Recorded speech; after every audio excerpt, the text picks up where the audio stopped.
welcome back to Googie's Kitchen, and if you are new here then hello and welcome. My name's Alexis and I post 2 videos a week on a Tuesday and a Thursday at 7 AM. So if you love a recipe video like this one and you want to see more, then please don't forget to hit that subscribe button. And now I'm going to share with you how to make my delicious 2 ingredients apple and elderflower jelly. As I just mentioned, today I want to share with you how to make my delicious apple and elderflower jelly. Now, like most children, my son loves jelly and he loves a little treat after school, so I decided to make some jelly for him today.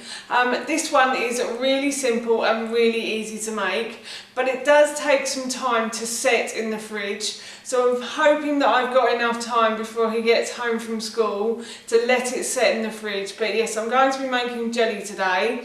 And of course, while I was making it, I thought I'd share the recipe with you. So here is how to make my 2 ingredient apple and elderflower jelly. To start the recipe, I'm actually going to be cooking the jelly as per the packet instructions, or preparing the jelly as per the packet instructions. So it says in the instructions to use 1 pint of liquid. So I'm just going to be using the apple juice that I'm going to be melting the gelatin strips down with. So I'm going to pour this into the bottom of my pan, and then in here I'm going to open up the packet and I'm going to put in 4 gelatin strips. So I'm just going to count these out. 1, 2,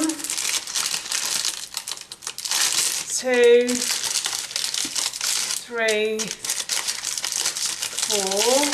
4. And then it says to leave the gelatin strips to soak in the liquid for about 5 minutes. So I'm just going to leave those to soak now.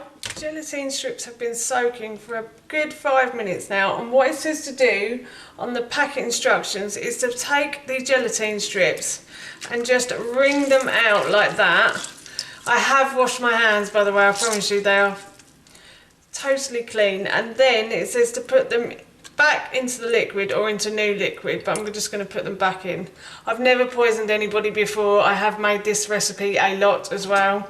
And then what I'm going to do is I'm just going to turn, if I can, on the hob, and I'm going to start to heat these through. Actually, I'm going to do that to a lower heat, like a medium heat, and I'm just going to heat the liquid and the gelatin strips through gently until the gelatin strips start to dissolve. And then once they've dissolved, all you have to do is pour them into the containers you want to store the jelly in.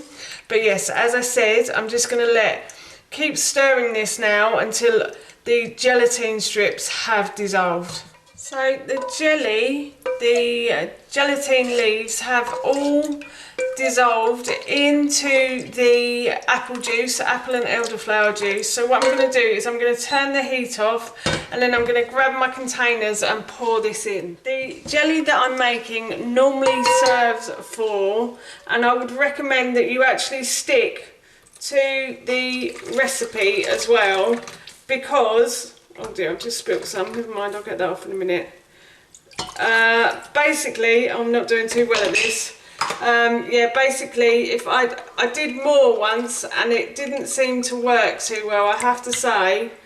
The gelatin didn't glue together too well, so I would say to do it in smaller portions before you, yeah, just do it in smaller portions. If you wanted 2 portions, I'd just make 2 batches. So if you wanted more jelly than this, I'd make another batch after I'd done this one.